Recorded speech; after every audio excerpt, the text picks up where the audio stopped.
আওয়ামী লীগকে পুনর্বাসন করেছে বাংলাদেশের সব রাজনৈতিক দল, এটা আমি বারবার বলেছি।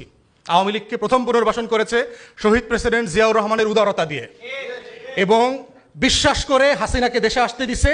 আসার 2 সপ্তাহের ভিতরে তাকে শাহাদাত বরণ করতে হয়েছে। আওয়ামী লীগ হলো সেই গোখরা সাপের নাম, ওরে বিশ্বাস করা যাবে না।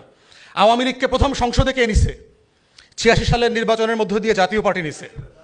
তৃতীয়বার আওয়ামী লীগকে পুনর্বাসন করছে জামাত, বিএনপি বিরোধী আন্দোলন করে 90-র দশকে। তাকে ক্ষমতায় নেওয়ার ব্যবস্থা করছে 21 বছর পরে। চতুর্থবার আওয়ামী লীগকে পুনর্বাসন করছে 111-এর সরকার, দিল্লি, প্রণব মুখার্জি, বাংলাদেশের বুদ্ধিজীবী বুদ্ধিবেশ্যারা যারা আছে, এই দেশকে যারা কলম দিয়ে লিখে ভুয়া অর্থনীতির থিওরি দিয়ে দিয়ে দেশ বেচার রাজনীতি করে, তারা মিলে করেছে।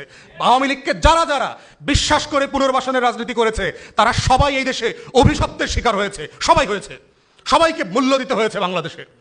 অতএব যারাই কোনো না কোনো নাটকের মধ্য দিয়ে আগামী দিনে আওয়ামী লীগ পুনর্বাসনের চেষ্টা করবে, তাদের জন্য অভিশাপ ওই ছবল রেডি আছে। কিন্তু কোনো না কোনো ফর্মে অভিশাপের শিকার হইতেই হবে, কারণ এই মাটি মীর জাফরের রক্ত নিতে পারবে না।